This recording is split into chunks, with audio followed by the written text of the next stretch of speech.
परिवहन लाइन को हमारी सरकार बनने के बाद हमने प्रयास किया है कि जो आम जन है, आम जनता है, उसको कैसे परिवहन की सुविधा मिले। आर्थिक तंगहाली के बाद भी हम दिन रात मेहनत कर रहे हैं, सभी मंत्रिमंडल के सदस्य, सभी कांग्रेस के विधायक, कि किसी ना किसी प्रकार से इस प्रदेश को जो आर्थिक बदहाली के दौर से गुजर रहा है, उसकी अर्थव्यवस्था को आने वाले 4 सालों में कैसे मजबूती प्रदान की जाए। इस दृष्टिकोण से हमने कार्य किया। ये इलेक्ट्रिकल व्हीकल चलाने के पीछे मकसद एक ये भी है कि जो हमारे खर्चे हैं वो कम हो।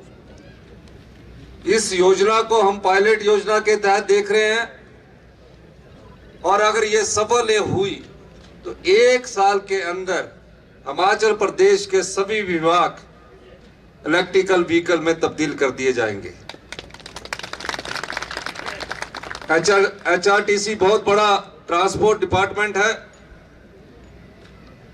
और पिछले कई सालों से घाटे में चल रहा है। सरकार ग्रांट देती है, फिर उस पर कर्जा ले लिया जाता है, फिर हमारी बसेस चलती है। हिमाचल प्रदेश एक वेलफेयर राज्य है।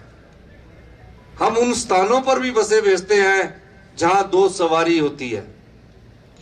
वहां हम घाटे की परवाह नहीं करते, लेकिन हम समझते हैं कि हिमाचल की जनता ने कांग्रेस की सरकार को जो बहुमत दिया है, उस बहुमत के अनुसार समाज के अंतिम व्यक्ति तक पहुंचने का दायित्व कांग्रेस पार्टी की इस जिम्मेदार सरकार के पास है।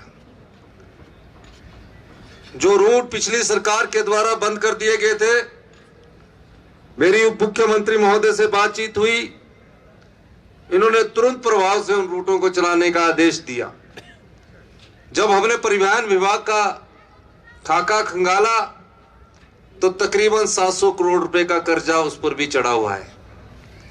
हमने फैसला किया कि 2025 तक अगर हम सही दृष्टिकोण अपनाए तो हिमाचल प्रदेश हिंदुस्तान का पहला ग्रीन स्टेट बन जाएगा, जिसका सबसे अधिक फायदा हिमाचल की जनता को होगा। जिस प्रकार हिंदुस्तान का पहला परिवहन विभाग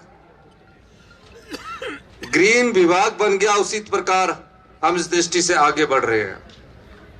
हम जानते हैं कि हमें जो वादे किए हैं उन्हें पूरा करना है और जो सरकारी कर्मचारियों का, पेंशन भोगियों का जो 11,000 करोड़ रुपए का कर्ज है, एरियर के रूप में सरकार पर चढ़ा है, जो हमें विरासत में मिला है, 75,000 करोड़ रुपए का जो कर्ज और विरासत में मिला है, उसको भी कैसे कम किया जाए, इस दृष्टिकोण से हमारी सरकार काम कर रही है। आने वाले 4 वर्ष तंगहाली के हो सकते हैं, लेकिन आम आदमी की जरूरतों को पूरा करने से सरकार पीछे नहीं हटेगी। और यह भी चाहूंगा कि किसी जो हमारा HRTC डिपार्टमेंट है, वो पूरा का पूरा आने वाले दिनों में चरणबद्ध तरीके से पूरा का पूरा इलेक्ट्रिकल कर दिया जाए। वो मुख्यमंत्री महोदय ने कहा कि जल्दी हम 300 इलेक्ट्रिकल बसेस खरीदने जा रहे हैं। हमारा प्रयास है कि अगले 2 साल तक हम कम से कम जो HRTC डिपार्टमेंट है उसमें 60% बसेस को इलेक्ट्रिकल कर दिया जाए। इस दृष्टि से हम अपना कार्य कर रहे हैं और जब ये 60% इलेक्ट्रिकल हो जाएगा तो हमारा जो HRTC डिपार्टमेंट घाटे में जा रहा है वो फायदे में आ जाएगा। हम हर एक विभाग में व्यवस्था परिवर्तन करने लगे हैं। सत्ता में आने के बाद हमने कहा था हम सत्ता के लिए नहीं चाहते, हम सत्ता व्यवस्था परिवर्तन के लिए चाहते हैं। इस दृष्टि से हमने 3 बड़े फैसले किए। एक फैसला, सरकारी कर्मचारी वो अधिकारी जो हिमाचल में विकास की गाथा लिखते हैं, उन्हें ओल्ड पेंशन स्कीम के तहत लाया गया। एक फैसला उन अनाथ बच्चों के लिए जो 6000 के करीब प्रदेश में हैं। पिछले कल ही हमने फैसला किया कि सरकार ही माता, सरकार ही पिता के कंसेप्ट को विकसित कर 27 साल तक उनकी देखभाल हिमाचल प्रदेश सरकार करेगी। जिस तरह एक परिवार में अपना बेटा होता है या बेटी होती है, उसका पालन पोषण उसका परिवार करता है, उसी तरह सरकार इन अनाथ बच्चों का पालन पोषण करेगी। मुख्यमंत्री बनने के बाद परंपरा थी कि सचिवालय में जाया जाता था। मैं अनाथ बच्चों के अनाथ आश्रय में गया, उनसे सीखा, और आज मुझे इस बात का गौरव महसूस हो रहा है कि हमने जो सीख उनसे ली उसको अमली पे जामा पहना दिया गया है। जल्दी ही इस मामले में हमारा कैबिनेट नोट आएगा और इस योजना को लागू कर दिया जाएगा। आपके इर्द गिर्द भी कोई अनाथ बच्चा जो शहरों में रहता है या अपने रिश्तेदार के पास रहता है, अनाथ केवल वो नहीं है जो अनाथ आश्रम में पढ़ रहा है। कई ऐसे बच्चे जिनके माँ बाप नहीं है पर अपने रिश्तेदारों के पास रहते हैं, वो अपनी जिंदगी को बांध कर रखते हैं। हम नहीं चाहते कि वो किसी की दया दृष्टि पर जाए। हमने फैसला किया कि 18 साल के बाद भी अगर उसको कोई भी प्रोफेशनल कोर्स करना है, IIM करना है, IIT करनी है या कुछ भी करना है, उस संदर्भ में भी सरकार पूरा पैसा देगी और प्रत्येक महीने 4000 रुपया जेब खर्च के रूप में देगी।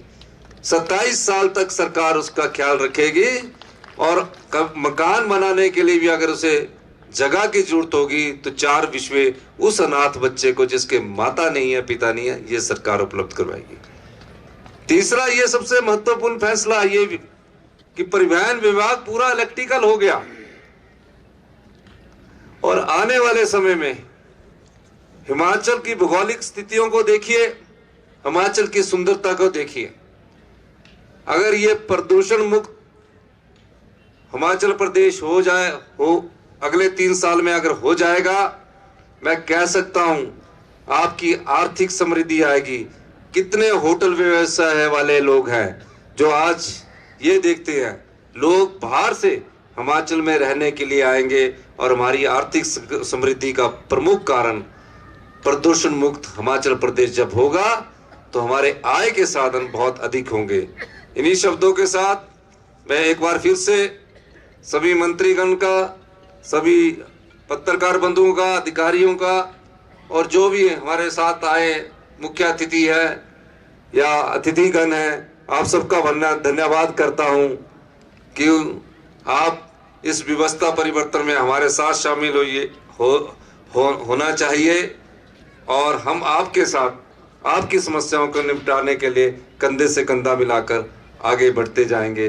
बहुत बहुत धन्यवाद। जय हिंद, जय भारत।